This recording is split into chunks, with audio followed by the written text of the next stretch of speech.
കൃഷ്ണാർജുന യുദ്ധം മഹാഭാരതത്തിലെ ഏറ്റവും ഘോരമായ യുദ്ധമാണ് കൃഷ്ണാർജുന യുദ്ധം. ഒരുപക്ഷെ മഹാഭാരതത്തെക്കുറിച്ച് അത്ര നന്നായി അറിയാത്തവർ ഒരുപക്ഷെ ചിന്തിച്ചേക്കാം, കൃഷ്ണനും അർജുനനും തമ്മിൽ യുദ്ധമോ എന്ന്. യെസ്, അങ്ങനെ ഒരു സംഭവം മഹാഭാരതത്തിലുണ്ട്. എന്തുകൊണ്ടാണ് ഇന്ന് ഈ കഥ, ഈ സ്റ്റോറി പ്രതിപാദിക്കാമെന്ന് വെച്ചതെന്നാൽ, ഈ കഴിഞ്ഞ ദിവസങ്ങളിലെല്ലാം സക്സസിന് ആവശ്യമായ ടെക്നിക്കുകളായിരുന്നല്ലോ പറഞ്ഞു പോന്നിരുന്നത്.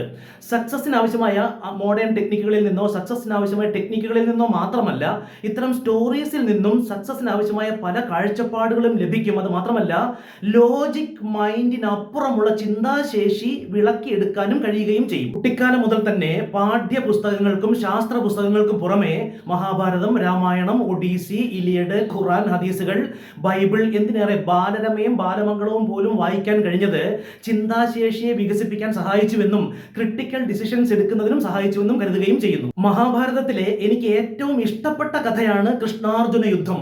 ഉറ്റ സുഹൃത്തുക്കളും, അത് മാത്രമല്ല കൃഷ്ണന്റെ സഹോദരി ഭർത്താവ് കൂടിയായിരുന്നു അർജുനൻ. അത്രയും അടുത്ത ബന്ധുക്കളായിരുന്നിട്ടും അത്രയും അടുത്ത സുഹൃത്തുക്കളായിരുന്നിട്ട് പോലും അവർ തമ്മിലുണ്ടായ ആ ഘോര യുദ്ധം എന്ന് വിശേഷിപ്പിക്കാൻ കാരണം സുദർശനവും പാശുപതവും ഏറ്റുമുട്ടിയ ആ രണ്ട് മാരക ആയുധങ്ങളും പ്രയോഗിക്കപ്പെട്ട യുദ്ധമാണ് കൃഷ്ണാർജുന യുദ്ധം. അതുകൊണ്ടാണ് അതിനെ മാരകം എന്ന് പറയുന്നത്. കുട്ടിക്കാലം മുതൽ തന്നെ എനിക്ക് വ്യക്തിപരമായി ഏറെ ഇഷ്ടമുള്ള ഒരു കഥയാണ്. ഇനി നമുക്ക് ആ കഥയിലേക്കും കഥാ സന്ദർഭത്തിലേക്കും അതിന്റെ ഗുണപാഠത്തിലേക്കും പോവുകയും ചെയ്യാം. ഒരു ദിവസം രാവിലെ ഭഗവാൻ കൃഷ്ണൻ തന്റെ പ്രഭാത പൂജകളുടെ ഭാഗമായി ജലതർപ്പണം ചെയ്യുമ്പോൾ, കാളിന്തി നദിയിലാണെന്നാണ് എൻ്റെ ഓർമ്മ. ഈ കഥയിലെ നദിയുടെയും ഒരു കുതിരയുടെയും ഒരു പർവ്വതത്തിന്റെയും പേര് എൻ്റെ അന്ന് വായിച്ച ഓർമ്മ മനസ്സിലില്ല. ഇതിൽ നമുക്ക് കഥ തുടരാം.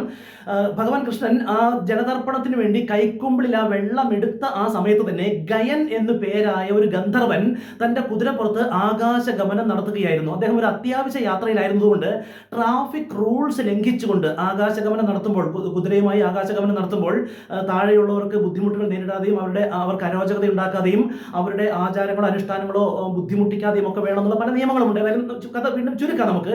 ഏതായാലും അശ്രദ്ധമായി ട്രാഫിക് റൂൾസ് ലംഘിച്ച് കുതിരയോടിച്ചതിന് ഫലമായി ഗയന്റെ കുതിരയുടെ നുര ഭഗവാൻ കൃഷ്ണന്റെ കൈക്കുമ്പിളിൽ തന്നെ, ആ ജലതർപ്പണത്തിനായി കോരിയെടുത്ത ആ കൈക്കുമ്പിളിൽ തന്നെ ആ നുര വീണു. ഇത് കണ്ട കോപം പൂണ്ട കൃഷ്ണൻ ഗയനെ ചൂണ്ടി പറഞ്ഞു, ഗയ, അശ്രദ്ധമായി കുതിരയോടിച്ചെന്റെ ജലതർപ്പണം അശുദ്ധമാക്കിയ ഗയ, ഇന്ന് വൈകുന്നേരം സൂര്യൻ അസ്തമിക്കുന്നതിന് മുൻപ് നിന്നെ ഞാൻ വധിക്കും എന്ന ശപഥം ചെയ്തു. ഈ ശബ്ദം കേട്ട ഗയൻ പെട്ടെന്നാണ് സ്ഥലകാലബോധം വീണ്ടെടുത്ത് ഭയാക്രാന്തനായി ഓടാൻ തുടങ്ങി. എന്ത് ചെയ്യണമെന്നറിയില്ല. ശപഥം ചെയ്തിരിക്കുന്നത് കൃഷ്ണനാണ്. ഇന്ന് സൂര്യാസ്തമയത്തിന് മുൻപ് ഗയനെ വധിക്കുമെന്നാണ് കൃഷ്ണന്റെ പ്രതിജ്ഞ. ഇത് കേട്ട് ഭയാക്രാന്തനായ ഗയൻ ഓടി. ഗയൻ പെട്ടെന്ന് തോന്നി വൈകുണ്ഠത്തിലെത്തി വിഷ്ണു ഭഗവാനെ തന്നെ അഭയം പ്രാപിച്ചാലോ എന്ന്. അങ്ങനെ ഓടി പാഞ്ഞ് വൈകുണ്ഠത്തിലെത്തി. വൈകുണ്ഠനാഥ ഭഗവാനെ, നാരായണ, എന്നെ രക്ഷിക്കണേ, എന്താ നിന്റെ പ്രശ്നം എന്താ? വിഷ്ണു ഭഗവാൻ ചോദിച്ചു. അപ്പോൾ ഗയൻ കാര്യം പറഞ്ഞു. ഇന്നപോലെ ഒരു അബദ്ധം പറ്റി, കൃഷ്ണൻ എന്നെ കൊല്ലുമെന്ന് ശപഥം ചെയ്ത് എന്റെ പിന്നാലെ ഉണ്ട് എന്ന്. ഇത് കേട്ടപാടെ വിഷ്ണു പറഞ്ഞു, എന്റെ പൊന്നുമോനെ, ഒരു രക്ഷയില്ല. എന്റെ അവതാരം തന്നെയാണെങ്കിലും കൃഷ്ണൻ ശപഥം ചെയ്തുവെങ്കിൽ കൃഷ്ണൻ ശപഥം നടപ്പാക്കുക തന്നെ ചെയ്യും. എന്നെയും കൂടെ മധ്യേ വലിച്ചു കഴിച്ച് എന്നെയും കൂടെ പെടുത്തരുതേ, എനിക്കത് തടുക്കാൻ കഴിയില്ല. നീ പെട്ടെന്ന് വൈകുണ്ഠം സ്ഥലം കാലിയാക്കെന്ന് പറഞ്ഞ് വിഷ്ണു ഭഗവാൻ ഗയനെ അവിടെ നിന്ന് ഓടിച്ചു. ഗയൻ ഗത്യന്തരമില്ലാതെ ഓടിപ്പാഞ്ഞു. പെട്ടെന്ന് തോന്നി, ഒരു പക്ഷേ ബ്രഹ്മലോകത്ത് ചെന്നാലോ, സത്യലോകത്ത് പോയി ബ്രഹ്മാവിനെ കണ്ടാലോ. അവൻ ഓടിപ്പോയി സത്യലോകത്ത് പോയി ബ്രഹ്മാവിന്റെ കാൽക്കൽ വീണ്, ബ്രഹ്മദേവ, എന്നെ രക്ഷിക്കണേ എന്ന് പറഞ്ഞു. ബ്രഹ്മദേവന് ചോദിച്ചു, എന്താണ് നിന്റെ പ്രശ്നം, എന്താ കാര്യം പറ. അപ്പൊ ഗയൻ പറഞ്ഞു, കൃഷ്ണൻ എന്നെ കൊല്ലാൻ വരുന്നുണ്ട്, പെട്ടെന്ന് സ്ഥലം കാലിയാക്കിക്കോ, സത്യലോകം കാലിയാക്ക്, എനിക്കും കൂടി അപകടമാണ്, പെട്ടെന്ന് സ്ഥലം കാലിയാക്ക്. കൃഷ്ണൻ പ്രതിജ്ഞ ചെയ്തുവെങ്കിൽ കൃഷ്ണൻ അത് നടപ്പാക്കും, ഈ സ്ഥലം കാലിയാക്ക്. അവിടെയും രക്ഷയില്ലാതെ വീണ്ടും ഗയൻ ഓടി. ലാസ്റ്റ് ഗയൻ വിചാരിച്ചു, ഇനി മഹാദേവനെ തന്നെ, സാക്ഷാത് കൈലാസനാഥനെ തന്നെ അഭയം പ്രാപിക്കാമെന്ന് കരുതി ഓടി കൈലാസത്തിലെത്തി മഹാദേവന്റെ, സാക്ഷാത് പരമശിവന്റെ കാൽക്കൽ വീണ് അഭയം ചോദിച്ചു. പരമശിവന് ചോദിച്ചു, എന്താ മോനെ, എന്താടാ ഗയ, അതിന്റെ പ്രശ്നം എന്താ? അപ്പോൾ ഗയൻ പറഞ്ഞു, ഈ കാര്യം പറഞ്ഞിട്ട് പറഞ്ഞു, കൃഷ്ണൻ എന്നെ കൊല്ലാൻ വരുന്നുണ്ട്, പെട്ടെന്ന് സ്ഥലം കാലിയാക്കിക്ക്, ഒരു രക്ഷയില്ല. കൃഷ്ണനാണ് പിന്നിലെങ്കിൽ, കൃഷ്ണൻ ശപഥം കൂടെ ചെയ്തെങ്കിൽ ഇനി ഒന്നും നോക്കണ്ട, നിന്റെ കാര്യം പോക്കാണ്, നിന്നെ രക്ഷിക്കാൻ എനിക്കും കഴിയില്ല, എന്നെയും കൂടെ ട്രബിളിലാക്കാതിരിക്കുന്ന, പെട്ടെന്ന് സ്ഥലം കാലിയാക്കുക. അങ്ങനെ അവിടെ നിന്നും ഗയൻ പാഞ്ഞു. ഒരു ഗതിയും ഇല്ലാതെ ഗയൻ ഓടുകയാണ്. എന്ത് ചെയ്യണമെന്നറിയില്ല. പക്ഷെ ഗയൻ ഓട്ടം തുടരുകയാണ്. അപ്പോഴാണ് നമ്മുടെ ആള് വന്നു. ടിങ് ടിങ് ടിങ്, നാരായണ നാരായണ. നാരദൻ വന്നു. നിക്കട അവിടെ, എന്താ നിന്റെ പ്രശ്നം?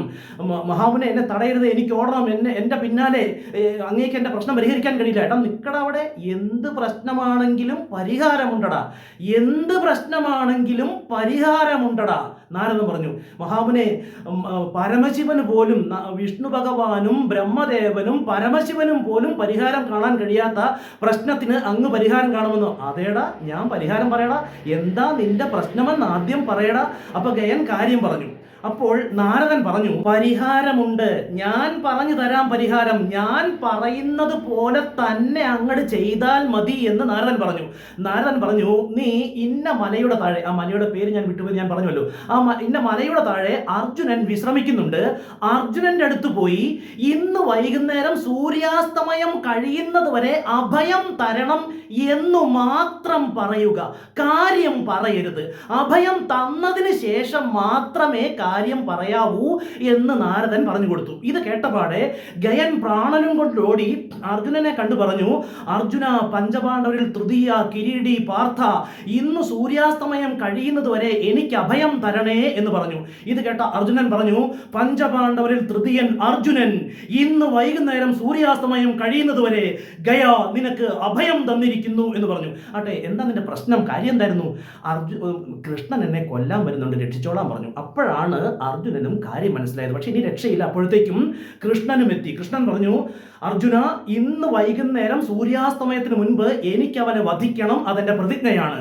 അപ്പൊ അർജുനൻ പറഞ്ഞു, ഭഗവാനെ, രക്ഷയില്ല, ഇന്ന് വൈകുന്നേരം സൂര്യാസ്തമയം കഴിയുന്നത് വരെ ഞാൻ അവന് അഭയം കൊടുത്തു കഴിഞ്ഞു, എനിക്ക് അവനെ സംരക്ഷിച്ചേ മതിയാകൂ. ഇനി അവിടെ മഹത്തുക്കൾ തമ്മിൽ വാക്കുതർക്കമില്ല. ഇനി അന്നത്തെ നിയമം എന്ന് പറയുന്നത് യുദ്ധമാണ്.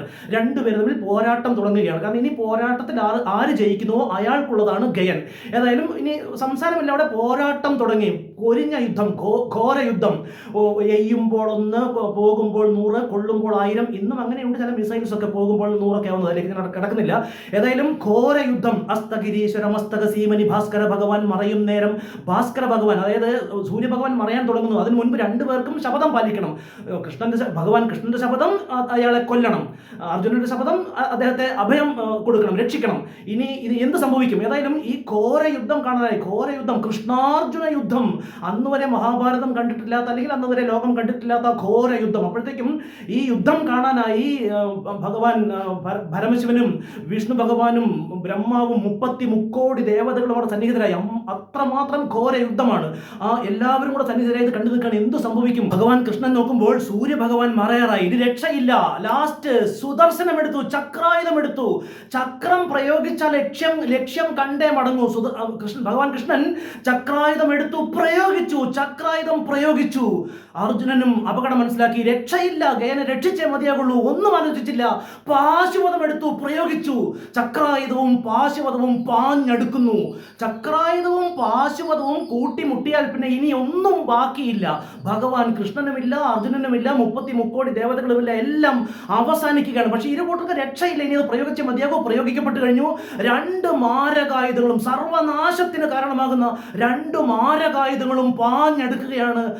എന്ത് ചെയ്യുമെന്ന് ആർക്കും അറിയില്ല. പെട്ടെന്ന് വ്യാസ മഹർഷി ആ 2 ആയുധങ്ങൾക്കും മധ്യേ വന്ന് നിലകൊണ്ടു.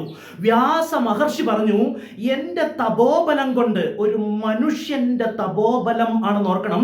വ്യാസ മഹർഷി പറഞ്ഞു, എൻ്റെ തപോബലം കൊണ്ട് എനിക്ക് ഈ 2 മാരകായുധങ്ങളെയും കുറച്ചു സമയം തടുത്തു നിർത്താൻ കഴിയും. അതിനുള്ളിൽ ആരെങ്കിലും എന്തെങ്കിലും പരിഹാരം കാണൂ.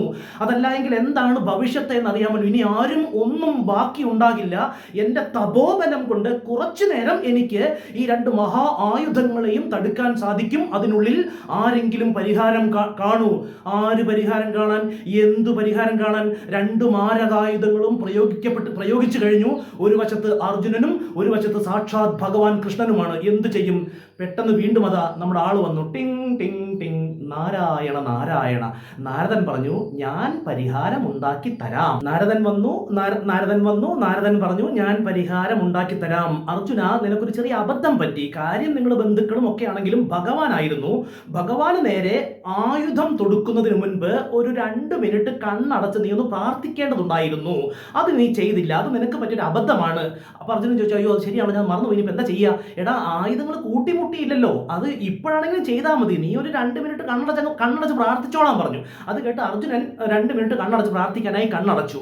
അപ്പോൾ നാരദൻ പറഞ്ഞു, ഭഗവാനെ കൃഷ്ണ, അങ്ങേക്ക് എന്താ വേണ്ടത്? ഗയന്റെ തലയല്ലേ തലയല്ലേ, എടുത്തോളാൻ പറഞ്ഞു. അങ്ങനെ കൃഷ്ണൻ ഗയന്റെ തല എടുത്തു. അപ്പോൾ നാരദൻ പറഞ്ഞു, ബ്രഹ്മാവേ അങ്ങല്ലേ സൃഷ്ടികർത്താവ്, വെച്ച് പിടിപ്പിക്കുക തല, പിന്നെ അല്ലെങ്കിൽ അർജുനൻ കണ്ണു തുറക്കുമ്പോൾ ഇത് കാണരുത്, പെട്ടെന്ന് തല വെച്ച് പിടിപ്പിക്കാൻ പറഞ്ഞു. അങ്ങനെ പെട്ടെന്ന് ബ്രഹ്മദേവൻ ആ തല വെച്ച് പിടിപ്പിക്കുകയും ചെയ്തു. ഗയൻ ജീവനോടെ അവിടെ അവശേഷിക്കുന്നു. അർജുനൻ കണ്ണു തുറന്നു നോക്കിയപ്പോൾ ഭഗവാൻ കൃഷ്ണൻ മടങ്ങി പോകുന്നുണ്ട്, ഗയൻ ജീവനോടെയും ഉണ്ട്. അങ്ങനെയാണ് ആ കഥ ശുഭപര്യവസായിയായി അവസാനിച്ചത്.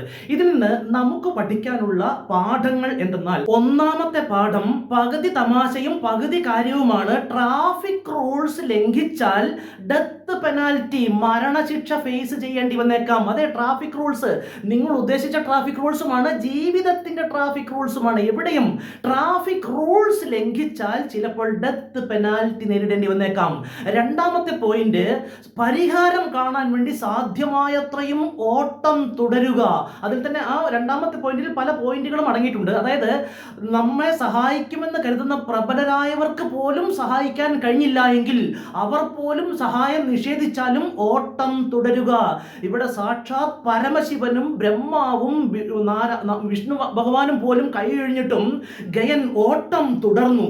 എപ്പോഴും ഓട്ടം തുടരുക, നമ്മുടെ പ്രയത്നങ്ങൾ തുടരുക. അതിനുശേഷം നാരദൻ വന്ന് പരിഹാരം പറഞ്ഞു. ജ്ഞാനികളെന്ന് നാം കരുതുന്നവർ, ജ്ഞാനികളുടെ വാക്കുകൾക്ക് കാതു കൊടുക്കുക. മൂന്നാമത്തെ പോയിന്റ്, ജ്ഞാനികളുടെ വാക്കുകൾക്ക് കാതു കൊടുക്കുക, അതിൽ ഉചിതമെന്ന് നമുക്ക് കൂടെ തോന്നുന്ന കാര്യങ്ങൾ നടപ്പാക്കുക. ജ്ഞാനികളുടെ വാക്കുകൾക്ക് കാതു കൊടുക്കുക, പഠനങ്ങൾ നടത്തുക. നാലാമത്തെ പോയിന്റാണ് ഏറ്റവും മഹത്തായി എനിക്ക് തോന്നിയത്. വ്യാസ മഹർഷി പറഞ്ഞ വാക്ക്, എൻ്റെ തപോബലം കൊണ്ട്. ഒരു മനുഷ്യൻ ആണെന്ന് ഓർക്കണം, അദ്ദേഹത്തിന്റെ ശക്തി എന്ന് പറയുന്നത് തപോബലം ആണ്.